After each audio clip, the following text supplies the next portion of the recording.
Welcome to Tracing Your Family Roots. I'm Arlene Sachs. This is Chuck Mason. Hi. Normally we have Janelle with us, but Janelle's not able to be here. But we want to thank her and the Mount Vernon Genealogical Society for being our sponsor, and want to make sure that we remember to do that because I sometimes forget if she's not here to remind me. But today we're going to talk about some common mistakes that genealogists make that we don't really want to make those mistakes. And one of the things that I find particularly beginners, but even more seasoned researchers, will make assumptions about things.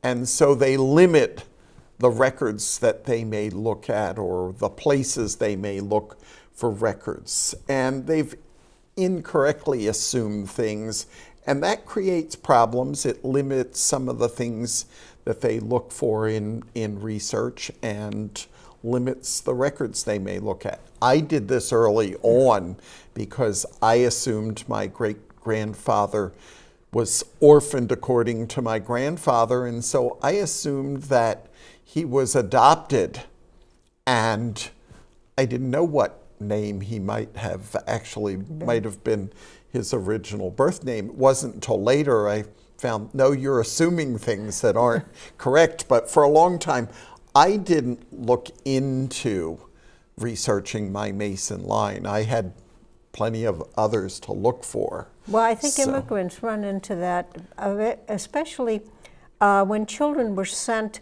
with a different family, or changed their name to avoid.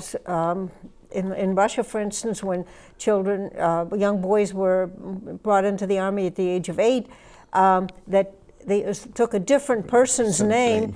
The first male was exempted, so they might have had a neighbor who didn't have a boy. He took that name and so on. You have no way of, unless there's family lore or you find some written record of it, a letter or something, you don't know what that name was. It's really hard to find something. Yeah, it does create things. And as I said, I just didn't look until I actually found, no, we actually were Masons. So, one of the things that I often find beginners will look for is records that were not created. They don't understand the record-keeping system where their ancestors were, because although we would like to think we always had these records that we have, one of our key ones is vital records. Well, vital records early on are mostly non-existent. You have places where they may have required them being kept for a period of time, and then the legislature changes their mind and you no longer have them, or you have them in a large city, but statewide they may not be kept. And depended on the country too. Napoleon decreed in 1790 that there should be civil records. So in France, or anything under French control at that time, started slowly at that point, and that went further east, or spread around the rest of Europe. And in this country, it was different ages depending on different states, I guess. Yeah, and I'm fortunate in that my father's side of the family was in New Jersey. Now, they came in at various times, but New Jersey has the second oldest continual. From this day forward, we're keeping vital records, beginning in 1848. That's so much later after our settlement of this country that it's surprising. But, that's the second oldest in the entire country, Massachusetts being the oldest. But, I'm lucky there. But that doesn't mean when I look for things in the records that they complied with the records being kept. It was the parents' responsibility early on to have births recorded. And I had one case of a family where they had 4 children, 2 boys and 2 girls. The boys are registered, the girls aren't. And then I go to Pennsylvania. Again, this is another one of the original colonies, and it's not until 1906 that they have continual vital records. Now, some counties kept records for periods of time, and I'm lucky because for the most part, the family came in to Philadelphia in the 1880s or later. And Philadelphia, they begin about 1860. But my one great-grandmother's line is, or supposedly is, in Bucks County before the Revolution. But I'm having a problem because I have them in Philadelphia at least to 1800, and I don't have a whole lot of records to get them to Bucks County. So it's a problem doing that. And I think people that lived in more isolated areas, they're not going to drive to 20 miles to a town except once every couple of years maybe, or once a year at the most to buy staples or whatever they might buy, or even getting married were sometimes not recorded until a preacher came around maybe several years after they were, living together and considered themselves married. I knew somebody who was surprised to see that their ancestors, it was somewhere in the Midwest, the family was Catholic, the marriage record and the baptismal record of, I think it was the first two children, were all taking place at the same time. She wasn't aware at the time that there was a traveling priest who did a circuit like the Methodist Church where I grew up. They rode the circuit, so it may be months and months or years before they can make that. And in Europe, the Jews especially avoided anything to do with the government. So yes, they had their religious weddings and all of that. And if you can find those record books, then you're really, really lucky and you've got something. But other than that, they might not have recorded a marriage until they had a half a dozen or a dozen kids, when all of a sudden it became advantageous or impossible to ignore the fact that they weren't married legally or formally by the government. So what we really need to be aware of is what the laws were when records were required to be kept, and how the laws changed over time. When we first start looking at vital records, there's basic information, and over time you get more information added into the records. And another problem is record retention. What did they actually feel needed to be kept? A friend of mine and I heard a lecture on tax records here in Virginia. And so we got all excited. We're going to go look for tax records in New Jersey. Well, they're almost non-existent because the legislature didn't really feel they were something that needed to be held on to. So, now I've got a question for you. got, how do you find out what records are available? Or is there any overall thing that lists tax records are available here, land records are available here? Most of the time I tell people, looking at a good guide to researching in that state. And there are a number of them that are being written. Right now, the National Genealogical Society is working on a series of guides for the various states. And I think there are somewhere about 27, 28 states that they have guides for, because they have to find somebody who knows about the records and has the time to write these guides. So, but they are actively working on them, and they have a lot of good information. Is that online? That information online? No, you have to either buy the guide in hard copy or you can get a download, but there is a cost to it.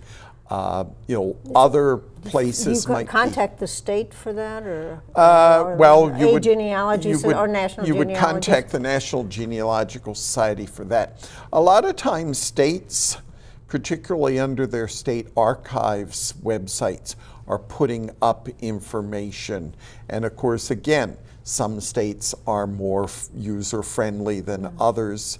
and what they put up and what they give you access to. But a lot of times a guide to the state or something that's being done by the state archives, or in some cases the state library, will. Do the historical societies know? Historical societies may know, particularly, they may know the entire state, but particularly a county, because usually they tend to be either city or county historical societies or genealogical societies. So they may be another source. So it's, unfortunately, we don't have a one guide fits all kind of situation. I think we'll get that in another 20 years as they put everything together. And we have to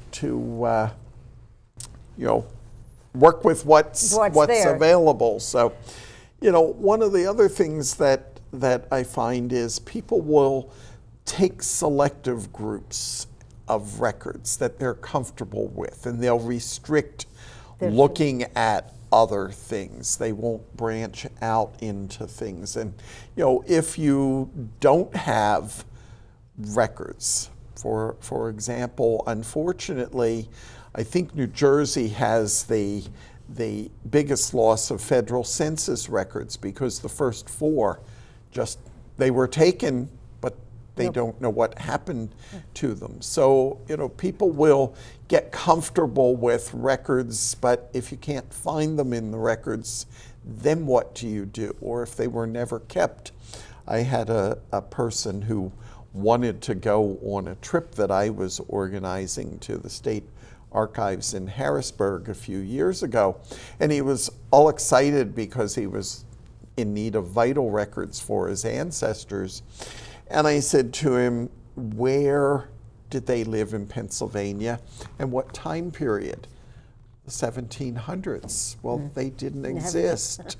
They don't begin statewide until 1906. So, he said to me, well, what else can I look at? I need these. And I said, do you know what religion they are? No, he didn't know what religion he was. But, how many religions were there and how many churches were there? Could he go, if he knew the county, could he go from one to the other? The area where he was looking, the county that he was looking, was one of the ones just outside of Philadelphia. So, yes, there were lots of churches. And there were too many to try to contact. So there you had, although Pennsylvania was predominantly settled by Quakers, you had a lot of German immigrants, and so you have a number of churches that may very well have had records, but he didn't know what religion they were. So, if you get into just looking at certain records,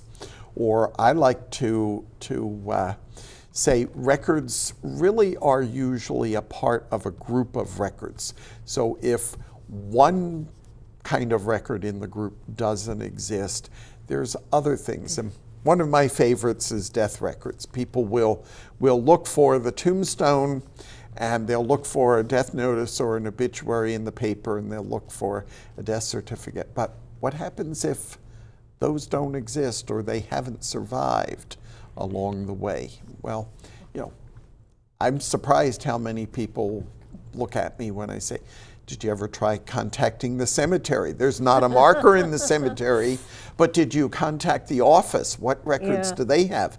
The marker may never have existed, or it may be it's deteriorated that you can't read it, but the cemetery office may have information. And you can't necessarily walk through a whole cemetery and look at every tombstone either. That's we were lucky when I had some vague idea where my grandmother was buried. I wasn't there since she died in 1967, and we went into the office. Actually, that cemetery group didn't exist anymore, but the cemetery next to it, the office had the record, and they could show me on the map exactly where her burial was, and we were able to find it. So yeah, the cemetery is, and the funeral home is another one. Funeral home is another source, yep. Because at one place, the cemetery said, no, nobody like that buried here. Well, my husband remembered being at the funeral, I think, or having seen it. We went to the funeral home, and the funeral home told us exactly where it was. Yeah, I've had that If the funeral home still exists. Well, and there again, sometimes it's bought out, and so the name gets changed, and somebody else may have the records, or if we're lucky, they get turned over to someplace, historical or genealogical society, or some universities and colleges also have collections. Well, we went to Pizer, it was in Chicago, and then we went to Pizer years later in, I think it was Skokie, it was one of the suburbs, and we figured it would be computerized. No, we don't have any such records. No, there's no way to get them. It was the same company. So they must be someplace unless they burned them all. Well, and sometimes they just weren't willing to help. Sometimes you have, yes, unwilling. The cemetery that my father's parents are buried in, my parents are now buried there. The lady who has been there, I say she's 175 years old, because she's been there since I went down there when I was a high school senior. Oh, okay. And she swears they don't have anything but an index card that tells you the person's buried there, where they're buried, and the lot number. Well, lo and behold, I found on microfilm in the Historical Society 4 different types of records from that cemetery. Fast forward like 40 years, I'm down there to give them information because we were selling my parents' house of how to contact me. Yeah. And she's still claiming they only have the one index card. Fortunately, she got called away on the phone and somebody else pulled the other cards out. So we got it taken care of. But, one of the things that we have to do when we have a problem is kind of form a theory or an idea of what the people did and what records may have been created for them. But some people will form that theory and they find there's no records to help them to prove it, or they hit some kind of a snag, and then they never consider any other possibilities, and that can be a real problem, particularly if we have ancestors who have a common name. If we don't look at other records that may be created by them to help us distinguish, is this the person that I'm really looking for?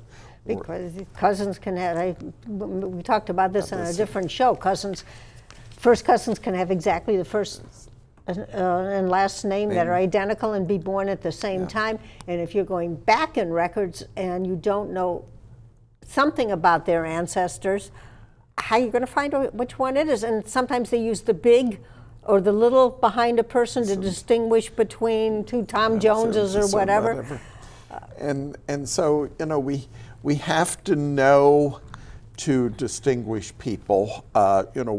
We may look at a set of circumstances that 2 family members may face. One is going to do one thing and somebody else may do something else. So we have to think about what are the other possibilities? What are the ways that they're going to react to things? I had a friend who had a family, 3 brothers, and their families moved across the country. But one of the brothers took off for Indiana at one point. And so she found in the census records, 2 of the brothers, all the kids are being born in these states that you could travel the migration pattern. But this one, which happened to be her direct ancestor, had 2 kids born in Indiana in the middle of all of this, and continually said, it said it when the parents were giving the information, it said it when the kids were adults. They were born in Indiana, and I said, what do you to her? She said to me, what do you think? And I said to her, I think you need to look into Indiana, because this is not something that is a fluke. This is something that they did, and it did. Land was cheap. They were trying to populate Indiana, so he took off, left the family. And unfortunately, they lost the land. They had a drought, they lost the land.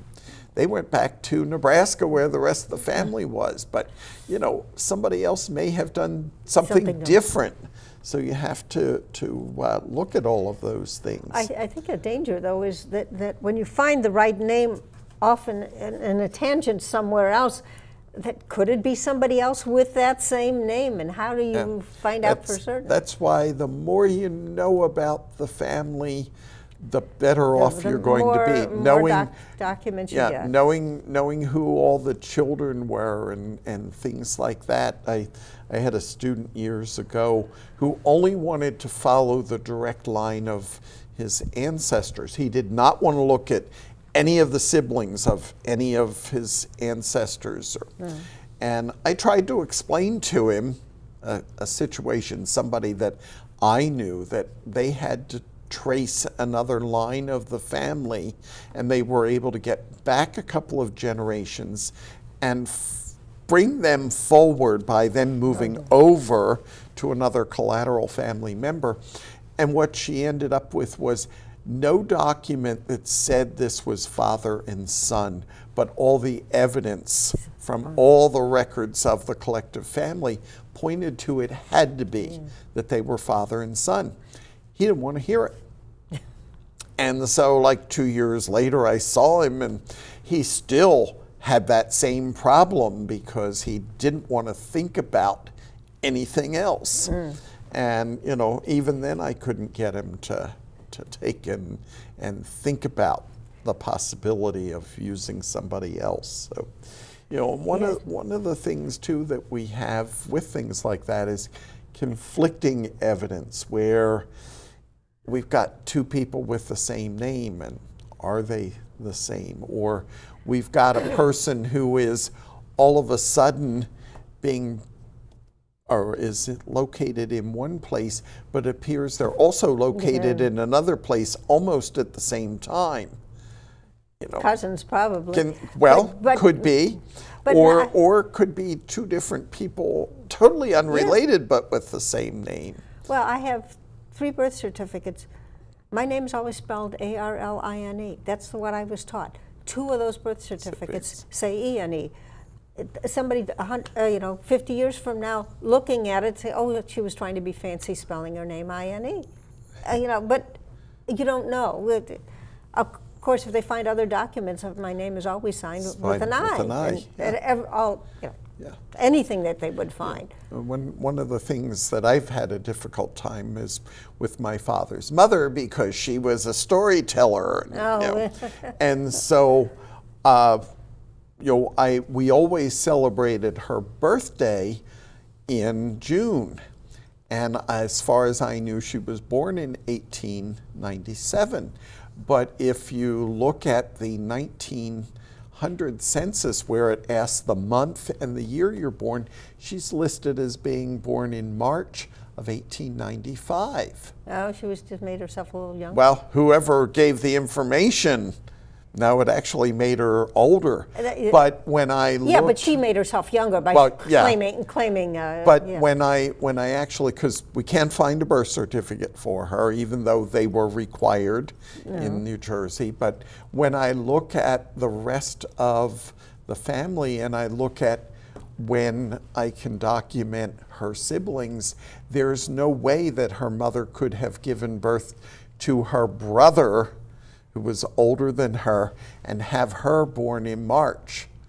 It just, there's not enough time for that to have happened. But, some people will just make up an excuse. Oh, well, was this or it was that. But we really need to, when we have those conflicts, really try to resolve them and find one thing I don't think in America you have the problem, but when you get into very much older records, you might have the problem of when the calendar changed to the Gregorian calendar from the Julian calendar, and you have a two-week gap, I think it is, or 10-day gap. I think it's actually 11 days, because I think, if I remember right from history, it's George Washington's birthday was actually on the 11th on that original calendar, but became the 22nd. If I'm remembering history correctly. But yeah, you have date, and this country might have accepted the change and the other one didn't, and you've got conflicting dates and you have that with things. So and especially using the Jewish calendar, which most Jews did in the olden days. So you'd have to go back and really calculate what the Gregorian calendar date would have been. So one of the other things that I find is people will find someone famous and they try to work from the past and prove that they're related to them instead of working the way back. When I first got into genealogy, being named Mason, the first question that lots of people asked me was, "Are you related to George Mason?" Oh. And I used to have to say no, because I'm not. But now I can say, yes, I am related to George, but not that George. My second great-grandparents did have a son, George. Unfortunately, he died and no matter how far before back he was 2 years old. Oh. But the family was totally in New Jersey. My aunt was down here before I was, but she married my uncle and was in the Navy. That's how they ended up here. But I'm the first Mason from my New Jersey line to live down here, and the only one still. So, but people will, want to be related, and they'll try to connect those generations, but they usually are working from the person who is famous, trying to forge it into. Well, unfortunately,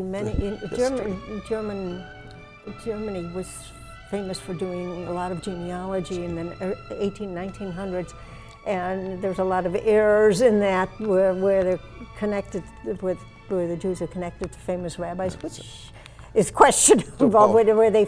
Where part of it is that there are more records available now. I mean, because of the internet, before you had to travel there or something like that, but they're finding things that weren't really so. Yeah, but it really is working the generations back, because the documents today are going to tell about the past, where the documents from the past can't predict what's going to happen in the future. I often have new students that will say, well, they had this child, this child, this child, and then they will cite the parents' marriage record as the source for those children.